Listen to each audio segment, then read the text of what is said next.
नमस्कार दोस्तों आज एक ऐसा विषय है कि भारत की जनता के पास अथाह पैसा है।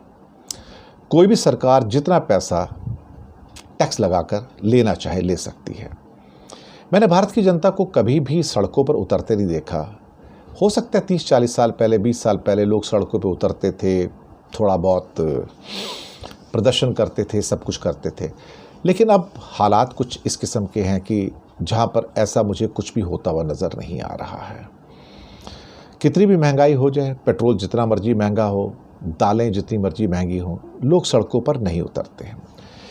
या ये कहा जाए कि सरकारें आपसे जितना मर्जी चाहे टैक्स उगा लें और अमीरों को दे दें। जैसे कि कॉर्पोरेट सेक्टर को एक ही स्ट्रोक में 35% से टैक्स को घटा के 22% कर दिया था, लेकिन आम जनता के लिए 35% ही है, उसको कम नहीं किया गया। उसका एक बेसिक उद्देश्य रखा गया कि जनता को गरीब रखना है, जनता को अमीर नहीं बनने देना है।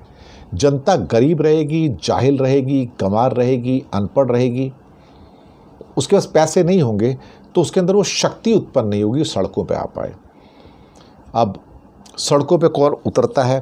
पहली बात तो ये कि मैंने पिछले 10 सालों में किसी को सड़कों पे उतरते देखा नहीं है, सिवाय इसके कि पंजाब के जो किसान आए थे वो सड़कों पे उतरे थे, 750 शहीद भी हो गए।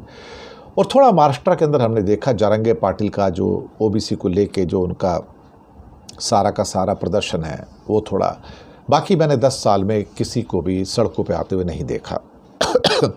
तो सरकार के ऊपर कोई दबाव नहीं है, पहले भी दबाव नहीं होते थे, अब तो बिल्कुल भी नहीं है। तो सरकार जितना मर्जी टैक्स लगा ले। आज की डेट में अगर कृषि के इक्विपमेंट्स के ऊपर अगर 28% का टैक्स सरकार लगाती है तो आप खुद ही सोच सकते हो कि जो मैक्सिमम जीएसटी की स्टेज है उस पर लगाती है, जबकि नॉर्मल जो रेट है 18% का है, लेकिन कृषि के उत्पाद के ऊपर 28% के टैक्स लगा के ये किसानों को भी लूट लेती है। और बाकी रही बात जो मिडिल क्लास है, तो मिडिल क्लास तो बिना रीढ़ की हड्डी वाला है। चंद लोगों को छोड़ दिया जाए तो मिडिल क्लास में रीढ़ की हड्डी नहीं है, वो गुलाम मानसिकता के लोग हैं ना। तो गुलाम मानसिकता के लोग कभी उठकर खड़े नहीं होते हैं। आप उनके पीछे लात मार दो, डंडी मार दो, उनका गला भी काट दो तो भी कुछ नहीं बोलते।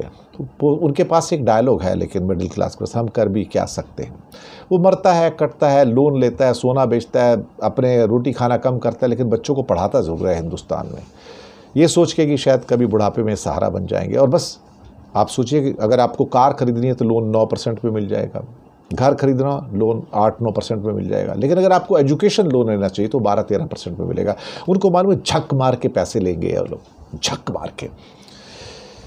जो सरकार आपसे एजुकेशन लोन 12-13% पे दे और आपको कार खरीदने के लिए 8-9% पे लोन दे, तो आप सोच सकते हो कि उनकी प्रायोरिटी क्या है। तो आपसे पैसा जितना चाहे वसूल कर सकती है, जीएसटी के नाम पे हो, इनकम टैक्स के नाम पे हो, या फिर किसी और टैक्स के नाम पे हो। शराब हो, सिगरेट हो, उसके ऊपर तो दया ही नहीं है, जितना मर्जी लूट। तो वो कहेंगे होगा गरीब पीता होगा, शराब पिएगा, मुझे क्या करना है, 60% टैक्स दे दो। वहाँ पे फिर 6% टैक्स नहीं आता, वहाँ 60% आता है। कहता है शराब पीना कोई ज़रूरी थोड़ी है, शराब के बिना भी तो आप रह सकते हो। जो ज़रूरत नहीं, जो लग्जरी है, तो क्यों लेते हो। लेकिन उसी को तो सरकार एक्सप्लॉइट करती है भाई। अल्टीमेटली क्या किया जाए। तो सरकार समझती है कि जनता के पास अथाह पैसा है, जितना टैक्स लगा दोगे ले लोगे। अगर पेट्रोल आज 300 रुपये लीटर कर दिया जाए तो भी लोग खरीदेंगे।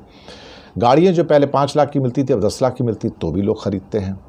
स्कूटर मोटरसाइकिल जो पहले 50,000 का आता है 1.5 लाख का, तो भी लोग लेते हैं। मोबाइल जो पहले 15,000 का था आज 30,000 40,000 का आता है, तो भी लोग लेते हैं। टैरिफ महंगे हो गए तो भी लोग लेते हैं। उसके ऊपर 18% 28% का जीएसटी वो भी लोग देते हैं। तो फिर आपके पास बचता क्या अल्टीमेटली? आप खुद सोच के देखिए, आपके पास बचता क्या है? कुछ भी नहीं। तो सरकारों के पास एक तरह से एक बहुत अच्छा बहाना है कि भाई हम जब चाहें तुम्हें जूते मार के तुमसे टैक्स लेते हैं, और लेते भी रहते हैं भाई। वो आपके ऊपर कोई दया करते भी नहीं है।